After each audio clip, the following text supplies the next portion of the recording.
Ça fait maintenant bientôt 7 ans que je regarde Sherlock. Dès le début, j'étais là. Et en 7 ans, j'ai eu le droit à 13 épisodes. 13. 7 ans.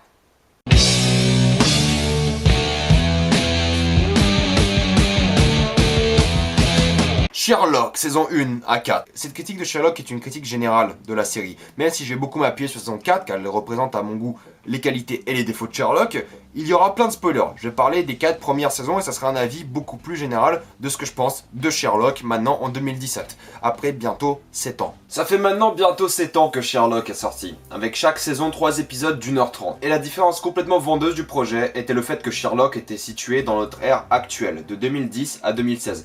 Et maintenant vient de s'achever la 4e et peut-être dernière saison. Et je vais commencer par la chose que j'aime le plus à propos de Sherlock, le jeu de la surprise. Quand je vous dis Sherlock Holmes, vous pensez crime, investigation, détective, chapeau, drogue, meurtre, Cumberbatch, etc. Et ce que j'aime, c'est être perdu dans une histoire. Essayer de comprendre, lier les pièces du puzzle l'une après l'autre jusqu'à sa résolution. J'ai envie que la série joue avec mes attentes ou même avec mes émotions. J'ai envie de ne rien comprendre mais sans être perdu. J'ai envie d'être surpris et j'ai envie de voir des gens plus intelligents que moi résoudre des problèmes que j'aimerais moi-même un jour résoudre. Ça, c'est ce que j'adorais dans Sherlock. Avoir un problème et me sentir complètement surpassé par l'intellect de Sherlock Holmes. Et des exemples de cet intellect et de ces mystères, il y en a plein dans la série, mais ils sont tous là sous la même forme, sous forme de jeu. Que ce soit choisir entre 2 pilules, trouver un mot de passe impossible ou résoudre le mystère des chiens de Baskerville, vous êtes bien servi en crime. Et j'aimerais vous dresser un schéma narratif classique d'un épisode de Sherlock, mais ceux-ci sont vraiment tous différents, surtout dans les 2 premières saisons. Mais ça, je vais en parler plus tard en détail. La maîtrise de l'attente de Sherlock est gérée par l'évident, la facilité. Sherlock le dit lui-même. La meilleure manière de se cacher, c'est de se cacher à la vue de tous. Prenez l'exemple de Moriarty. La première fois qu'on le voit, il est déguisé en copain de Molly. Pareil pour le mot de passe de Irene Adler. Pour le spectateur, ça paraissait évident, mais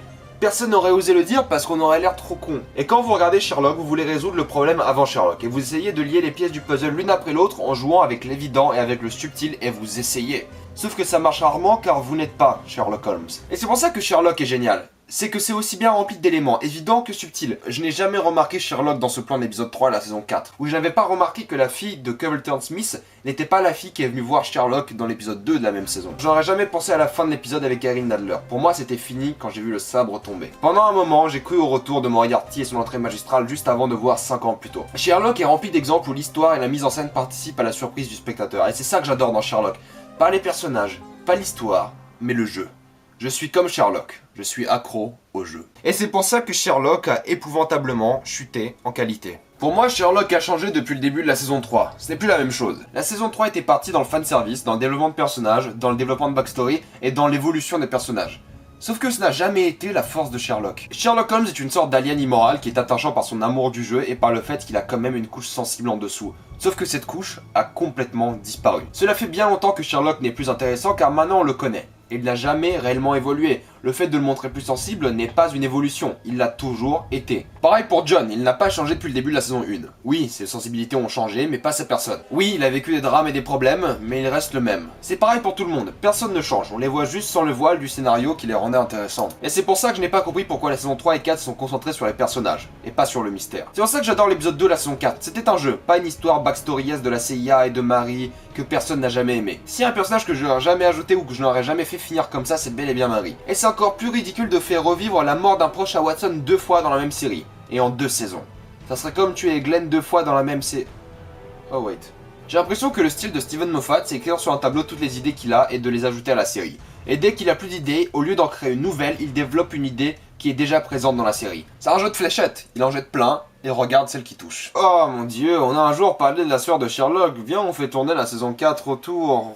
Du coup vous avez l'impression que des enchaînements incroyables d'idées et de génie ont lieu à l'écran, mais la seule chose que Moffat fait c'est trouver un problème, une résolution, et puis il bâtit le chemin qui arrive avec des éléments qui ont l'air intelligents, mais suffit de réfléchir un peu pour se rendre compte à quel point c'est ridicule. Je veux dire, toute l'histoire avec la CIA, mon dieu.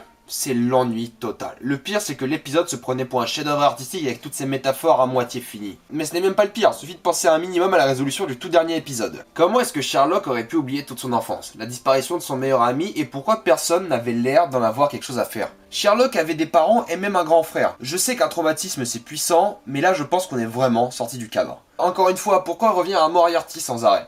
Pourquoi ne pas se détacher un peu du passé et trouver de nouvelles idées? Presque 7 ans. 7 ans de Moriarty, non merci.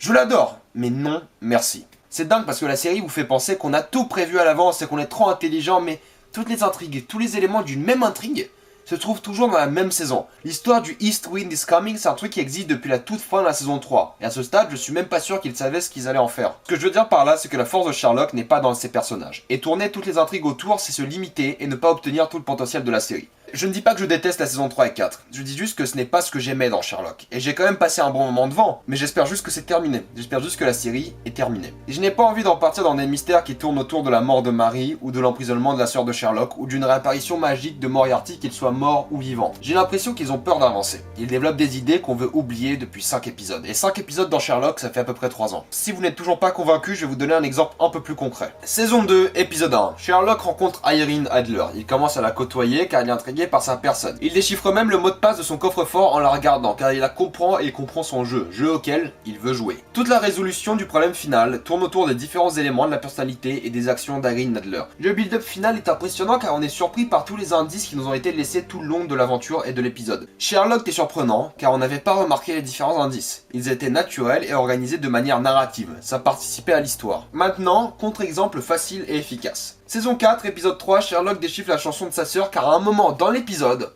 on nous a dit que Sherlock passait pas mal de temps à lire des tombes. Ça avait l'air d'être une petite histoire rigolote, mais tout le monde sait que c'est comme ça que le foreshadowing fonctionne. Il surprend car il est censé être subtil, sauf que lorsqu'on vous parle d'un truc aussi hors du commun, même pour Sherlock, et pour la situation de l'épisode, bien sûr que vous allez vous en douter.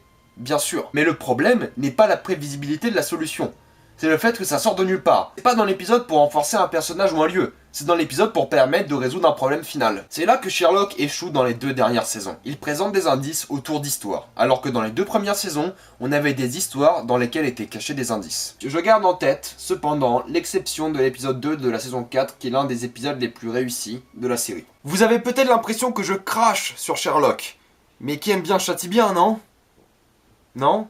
Ce que j'aime dans Sherlock, c'est l'ambition, le mystère, le jeu, les attentes et toutes les manières originales qu'on voit Sherlock réfléchir à l'écran. Les SMS à l'écran, c'est l'une des premières séries qui a réellement fait ça. Pareil pour toutes les transitions entre la réflexion et la réalité. Il y a des vraies idées de mise en scène sur lesquelles la série imprègne son identité car avant toute chose, Sherlock a une identité. J'adore les moments musique, j'adore le jeu d'acteur qui est époustouflant, j'adore tout le travail qui est effectué dessus car chaque épisode est une nouvelle idée que quelqu'un va sûrement voler, et tant mieux. Il y a des techniques et styles qu'il ne faut pas oublier. J'adore jouer au jeu et j'adore les personnages même si je n'aime plus autant la série, car ce n'est plus la série dont je suis tombé amoureux. Ce n'est plus les Sherlock de 2010, ce n'est plus les Sherlock de 2012. J'ai vraiment passé un bon moment à regarder toute la série, saison 3 et 4 compris. Mais ça serait me mentir, et surtout vous mentir, de vous dire qu'avec un peu de recul, je ne comprends pas les déçus. Ceux qui ont arrêté la série à la saison 3, et tous les gens qui considèrent cette série overrated. Je comprends. Et c'est avec beaucoup de peine que je dis ça, mais Sherlock a perdu ce que c'était. Mais, si vous me proposez un petit marathon, j'arrive tout de suite chez vous. Car mine de rien, même si la série a énormément chuté,